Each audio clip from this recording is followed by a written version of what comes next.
नमस्कार साथियों, एडो एक्सपर्ट इसके सर क्लासेस में आप सभी का स्वागत है। आज हम देखने वाले हैं आजीविका के अंतर्गत ग्रामीण जो जनजीवन है, पशुपालन का ग्रामीण जनजीवन पर क्या प्रभाव पड़ा। पशुपालन का ग्रामीण जनजीवन पर प्रभाव देखने वाले हैं।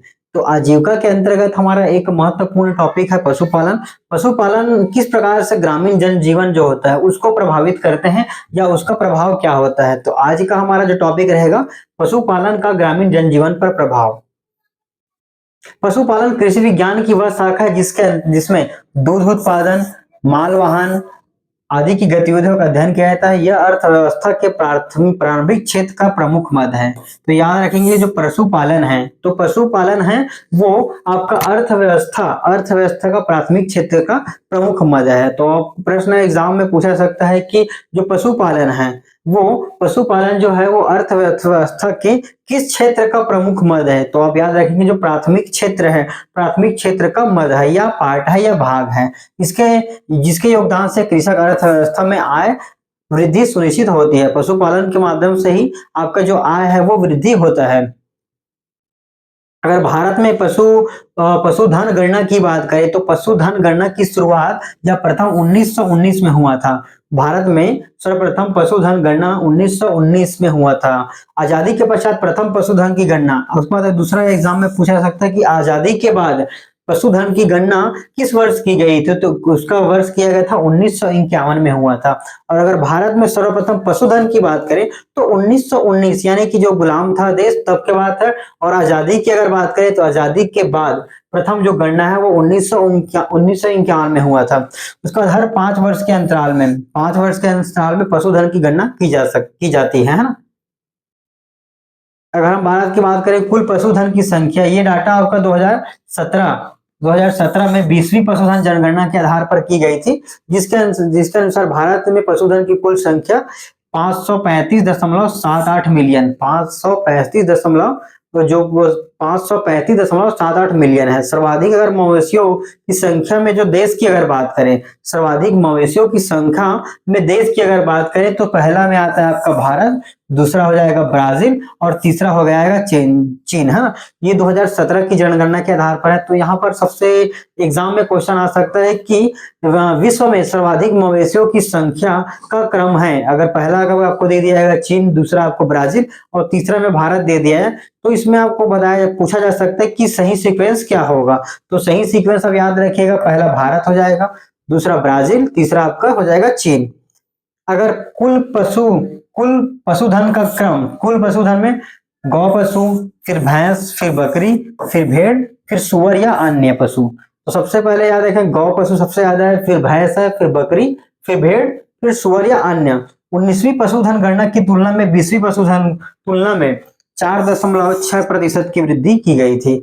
जैसे जो आपका 19वां जो पशुधन गणना हुआ था और जो 20वां पशुधन हुआ था, तो 19वीं की तुलना में जो 20वां पशुधन गणना है उसमें प्रतिशत की वृद्धि 4.6% की वृद्धि है। यहां से आपका एक क्वेश्चन बन सकता है कि 19वीं पशुधन गणना की तुलना में 20वीं जो पशुधन गणना है उसमें कितने प्रतिशत की वृद्धि हुई थी। तो याद रखेंगे इसमें 4.6% की वृद्धि हुई थी। अब अगर हम सर्वाधिक पशुओं की बात करें, राज्यों का क्रम हमने पहले ऊपर देखा, देश का क्रम में हमने देखा कि पहला में आपका भारत, दूसरा ब्राजील, तीसरा चीन। अगर हम राज्य की बात करें तो सबसे पहले यूपी हो जाएगा, उत्तर प्रदेश, आपका राजस्थान और फिर आपका मध्य प्रदेश। तो इसको हम याद रखने के लिए यूआरएम याद रख लेंगे, यूआरएम ठीक है। तो यू से आप उत्तर प्रदेश, आर से राजस्थान, एम से आपका मध्य प्रदेश, ये 3 हो जाएगा यूआरएम। तीनों यूआरएम याद रख लीजिएगा। पशुओं की कुल आबादी में वृद्धि वाले शीर्ष राज्यों का क्रम, यहां पर देखेंगे पशुओं की कुल आबादी में वृद्धि वाले राज्यों का क्रम। यहां पर हमने देखा था पशुओं की कुल आबादी वाले शीर्ष राज्यों का क्रम, और यहाँ पर हम देखेंगे पशुओं की कुल आबादी में वृद्धि वाले सबसे पहले आपका हो जाएगा पश्चिम बंगाल, फिर तेलंगाना, फिर आपका आंध्र प्रदेश।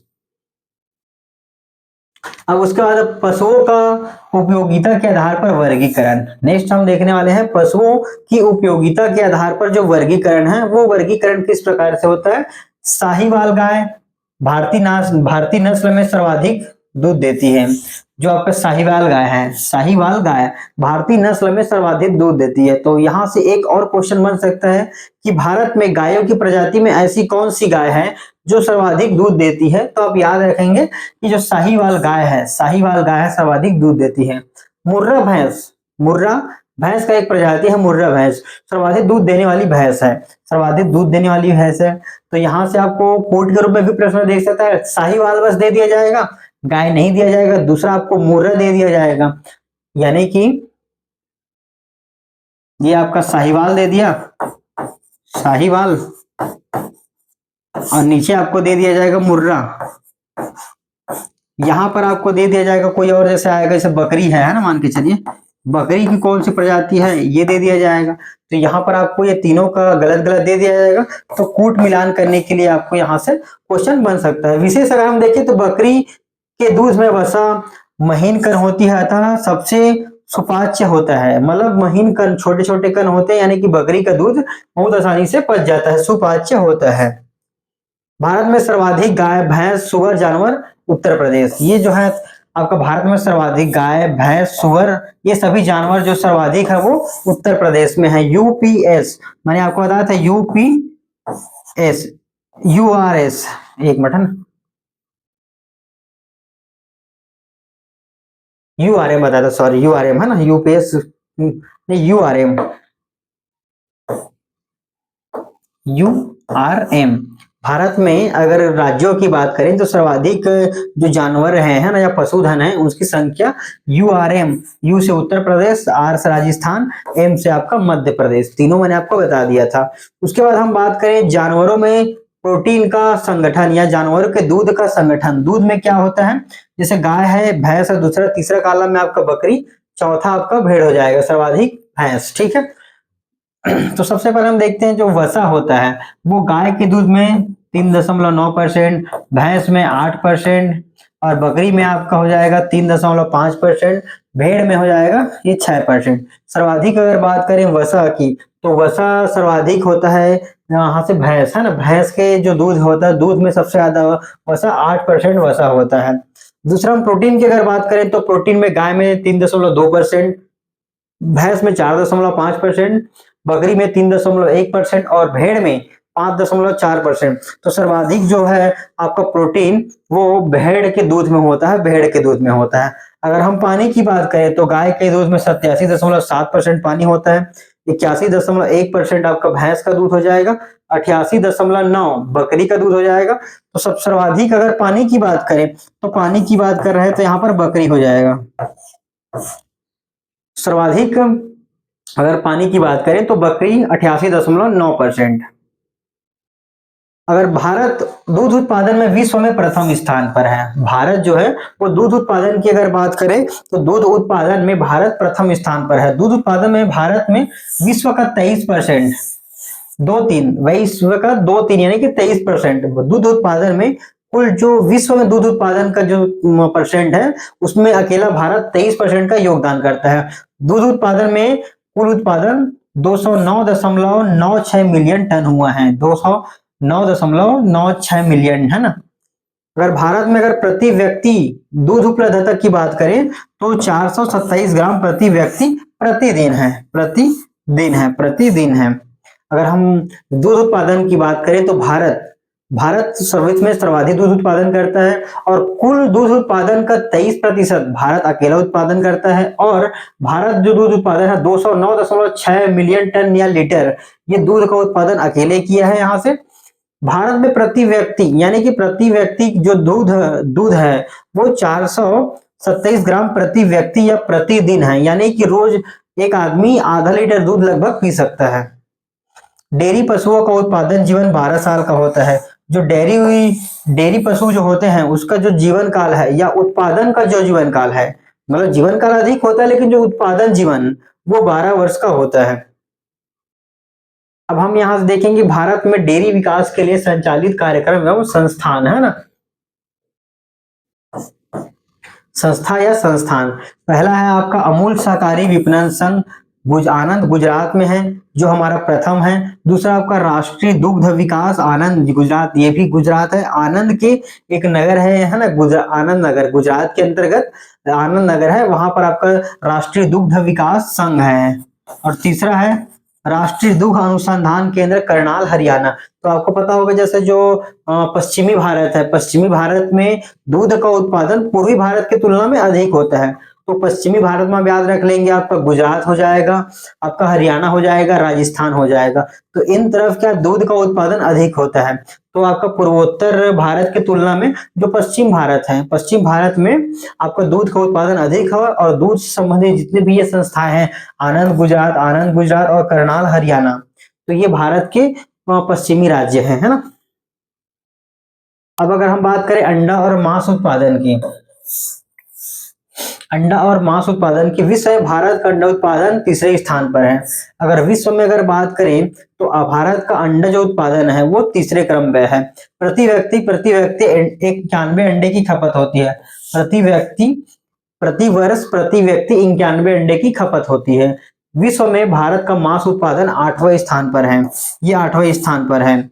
देख लीजिएगा, ये डाटा जो है वो कभी कभी चेंज होते रहता है, ऊपर नीचे, है ना। तो जो आप वर्तमान जो डाटा होगा वो उसके आधार पर ही लेंगे। ये डाटा प्रति वर्ष चेंज होते रहता है। अब भारत में मांस का कुल उत्पादन 8.8 मिलियन टन है। राष्ट्रीय स्वच्छ जली मछली का उत्पादन करने वाला राज्य है पश्चिम बंगाल। तो एग्जाम में आपका क्वेश्चन बन सकता है कि स्वच्छ जली मछली का उत्पादन करने वाला राज्य कौन सा है, तो ये आपका पश्चिम बंगाल हो जाएगा। अगर हम बात करें विश्व में भारत का अंडा उत्पादन का क्रम कौन सा है, तो ये आपका तीसरा हो जाएगा। प्रति व्यक्ति अंडे की जो खपत है प्रति वर्ष वो 91 अंडे है। अगर भारत का क्रम देखिए विश्व में मांस उत्पादन में, तो ये 8वें क्रम पर है।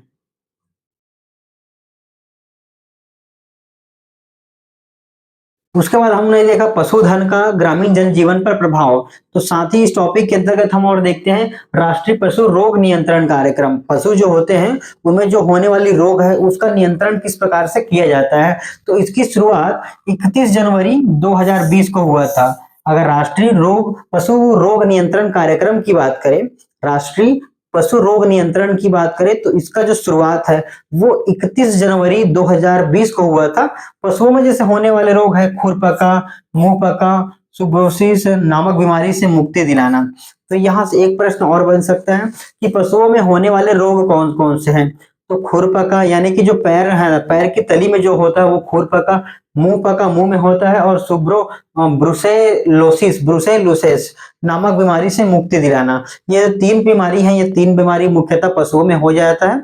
और इन्हीं बीमारियों से निजात दिलाने के लिए राष्ट्रीय पशु रोग नियंत्रण कार्यक्रम चलाया गया था, जिसकी शुरुआत 31 जनवरी 2020 को हुआ था। पशुओं में गलाघोटू थनैला रोग बैक्टीरिया से होता है। तो याद रख लेंगे, जो गलाघोटू और थनैला रोग बैक्टीरिया से होता है। तो ये आपका एग्जाम में भी बन सकता है। नियंत्रण का लक्ष्य 2030 तक रखा गया है। अगर हम जब देखते हैं कि इसका शुरुआत 31 जनवरी 2020 को हुआ था, 10 साल के अंतर्गत जो पशुओं में होने वाले रोग है उस नियंत्रण को 2030 तक नियंत्रण करने का लक्ष्य रखा गया है। अगर गाय बैल पशुधन संबंधित आंकड़े की बात करें, भारत में कुल गाय बैल की संख्या 192, कुल गाय बैलों की संख्या 192 मिलियन है, 192 मिलियन है। उसके बाद हमारे पास सर्वाधिक संख्या वाले राज्यों का क्रम। गाय बैल जो हैं वो सर्वाधिक कहाँ किस राज्य में है, तो ये एक प्रकार से क्रम में जमाने के लिए भी प्रश्न दिया जा सकता है कि गाय जो बैल है उसका सर्वाधिक जो क्रम है वो किस संख्या में है। पश्चिम बंगाल, उत्तर प्रदेश, मध्य प्रदेश, पश्चिम बंगाल, उत्तर प्रदेश, मध्य प्रदेश, ठीक है। उसके बाद हम बात करते हैं जो नस्ल की प्रजाति की अगर बात करें तो इसमें तो 3 प्रकार जो गाय और भैंस से संबंधित है ना। नस्ल में हम बात कर रहे हैं गाय और भैंस की। तो गाय और भैंस की जो नस्ल है उसमें जो 3 प्रकार के होते हैं, दुधारू, दूसरा भारवाही, तीसरा मिश्रित। तो दूसरा में यहाँ गाय भैंस और ये गाय भैंस तीनों हैं। दुधारू हैं, दुधारू गाय होती है, दुधारू भैंस होती है, भारवाही गाय होती है, भैंस भी होती है, मिश्रित गाय और भैंस दोनों होती हैं। अगर हम बात करें दुधारू की, तो दुधारू दूध उत्पादन ज्यादा करती है गाय, और भैंस खराब भारवाहक होता है, खराब भारवाहक होता है। गाय की अगर बात करें, दुधारू गाय तो ज्यादा दूध देती है और भैंस की बात खराब भारवाहक होता है। और अगर हम भारवाही की बात करें तो दुग्ध कम, भारवाही में अगर देखें तो गाय दूध कम देती है, और अगर भैंस की बात करें तो अच्छे दूध देते हैं, अच्छे भारवाहक होते हैं। और अगर हम मिश्रित की बात करें तो ज्यादा दूध देती है गाय और अच्छे भारवाहक है भैंस। ठीक है, ये आप याद रख लेंगे, उतना यहाँ से प्रश्न नहीं बनता है। बाकी आप याद रख लेंगे कि जो नस्लें हैं वो 3 प्रकार के, दुधारू, भारवाही और आपका मिश्रित।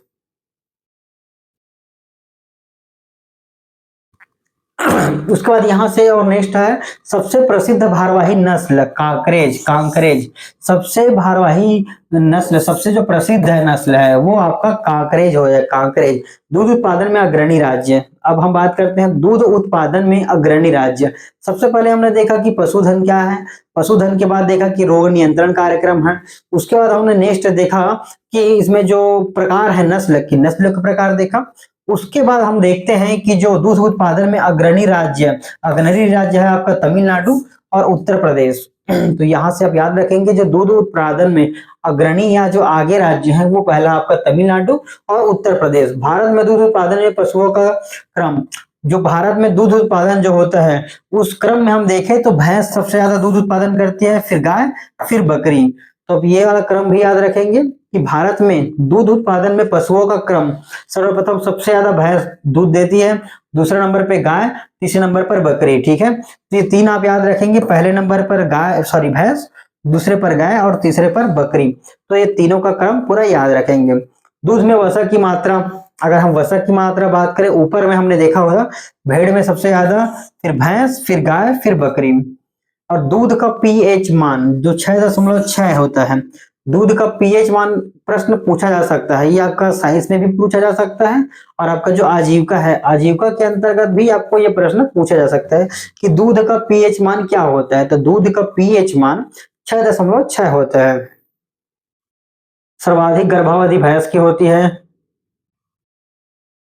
लाल सिंही, गिर, सहीवाल उच्च किस्म की दुधारू गाय है। तो ये आप याद रख लेंगे, जो गाय की प्रजाति है लाल सिंही, गिर, साहीवाल। जो सहीवाल है सबसे प्रसिद्ध प्रजाति का गाय है ना, पहले ऊपर बता दिया था। लाल सिंही, गिर और सहीवाल। तो एग्जाम में क्वेश्चन बन सकता है कि गाय की प्रजाति है लाल सिंही, गिर और सहीवाल, ये 3 प्रजाति जो उच्च किस्म की दुधारू गाय है, उच्च किस्म की दुधारू गाय है। उसके बाद हम देखते हैं नेक्स्ट भारतीय कृषि से संबंधित अद्यतन आंकड़े या जो नए आंकड़े हैं, भारतीय जो कृषि हैं उससे जो रिलेटेड जो नए आंकड़े हैं है ना, उनके बारे में हम देख लेते हैं। भारतीय कृषि, जो कृषि है, कृषि वो भारतीय अर्थव्यवस्था का केंद्र बिंदु है, और भारत या कृषि को भारतीय आर्थिक व सामाजिक जीवन का आधार, रोजगार का प्रमुख स्रोत तथा विदेशी मुद्रा अर्जन का माध्यम होने के कारण देश की आधारशिला कहा जाता है। जो कृषि है वो भारत की जो अर्थव्यवस्था है उसका मुख्य आधार केंद्र है। साथ ही कृषि हमारी भारतीय अर्थव्यवस्था, सामाजिक जीवन का आधार, रोजगार का प्रमुख अवसर है। साथ ही हमारे जो विदेश, जो हमारे जो फॉरेन करेंसी है, जो विदेशी मुद्रा अर्जन होने का माध्यम है, जो कृषि है। जैसे जो भी उत्पादन होता है कृषि के अंतर्गत, कृषि के अंतर्गत जैसे धान हो जाएगा, गेहूं हो जाएगा, मक्का हो जाएगा। साथ ही पशुपालन, पशुपालन के अंतर्गत जैसे दूध वगैरह है, दूध उत्पादन।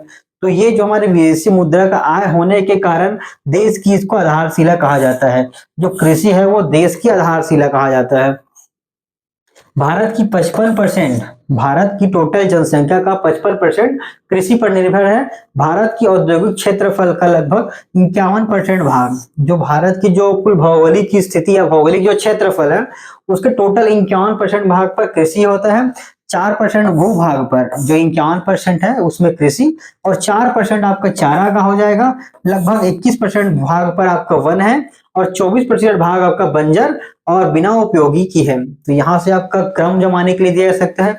भारत की कुल जनसंख्या 55% जो कृषि पर आधारित है, और दूसरा अगर हम बात करें कि भारत की जो क्षेत्रफल है उसका टोटल का 51% आपका खेती योग्य है या खेती पर है, और 4% आपका चारागाह है, 21% भूभाग पर वन है, और 24% ऐसे बंजर है जो जो जो आपका बंजर है या बिना उपयोगी है। उसके बाद हम नेक्स्ट डाटा देखते हैं, पहले देख लेते हैं क्लास का टाइम कितना हुआ है।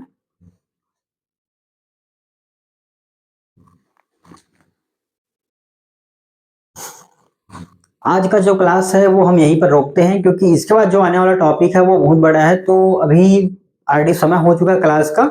तो आज का जो हमने क्लास देखा है ना, पशुधन का ग्रामीण जनजीवन पर प्रभाव, पशुधन जो है वो ग्रामीण जनजीवन पर किस प्रकार से प्रभावी है। तो सर्वप्रथम हमने देखा कि जो पशुधन है वो ग्रामीण जीवन को किस प्रकार से प्रभावित करता है। साथ ही जो आपकी पशुधन है वो पशुधन के कारण जो ग्रामीणों का जो आर्थिक व्यवस्था है या जो आय का स्तर है वो वृद्धि होता है। उसके साथ हमने देखा कि जो पशुधन या पशु रोग नियंत्रण कार्यक्रम कब चलाए गए थे, 31 जनवरी 2020 को चलाए गए थे, जिसमें होने वाले पशुओं को जो होने वाले जो बीमारियां हैं उनको कंट्रोल करने का जो लक्ष्य है या नियंत्रण करने का जो लक्ष्य है 2030 तक का रखा गया है। उसके बाद हमने देखा हमारा कृषि या पशु की जो नस्लें हैं, पशु की नस्लें जो हमने देखा 2 प्रकार की नस्लें, साथ साथ हमने देखा कि कौन से विश्व में पशु की जनसंख्या को देखा, फिर भारत में देखा, फिर प्रतिशत देखा, और उसके बाद हमने उनके प्रकारों को देखा। साथ ही हम उसके बाद नेक्स्ट हमने देखा कृषि। कृषि भारतीय व्यवस्था का रीढ़ है या केंद्र है या आजीविका का प्रमुख आधार है। भारत की कुल जनसंख्या का 55% जो आबादी है वो कृषि पर आधारित है, जिनका उद्योग कृषि पर आधारित है। उसके बाद हमने देखा कि भारत की जो भूमि है उसका टोटल 51% आपका कृषि योग्य है। दूसरा हमने देखा कि 4% आपका चारागाह के लिए है, और 21 जो परसेंट है ना वो उसमें वन है, और लास्ट तक जो 23% बचते हैं ना, सॉरी 24% है ना, जो 24% है वो बंजर भूमि या उपयोगी भूमि नहीं है या बिना उपयोग की है। ठीक है, तो आज तक से हमारा जो आजीविका का क्लास है वो हम यहीं पर समाप्त करते हैं। इसके बाद जो होने वाला नेक्स्ट टॉपिक है उसका डिस्कस हम नेक्स्ट क्लास में करेंगे। वीडियो देखने के लिए आप सभी का एक बार पुनः धन्यवाद। वीडियो पूरा देख लीजिएगा, और साथ में अगर आपको लगता है कि आपको वीडियो एक बार और रिपीट करना चाहिए तो बिल्कुल आप वीडियो को रिपीट करके देख लीजिए। साथ ही जो ये क्लास का मैंने पीडीएफ है, क्लास का नोट्स जो है वो मैंने टेलीग्राम ग्रुप में अपलोड कर दिया है, आप वहां से जाके इसको डाउनलोड करके क्लास देखने के पश्चात इसको प्रिंट करा के या नॉर्मल पीडीएफ से अगर पढ़ना चाहें तो पढ़ सकते हैं। ठीक है, वीडियो देखने के लिए आप सभी का एक बार फिर से धन्यवाद। मिलते हैं हमारे नेक्स्ट वीडियो में, तब तक के लिए जय हिंद।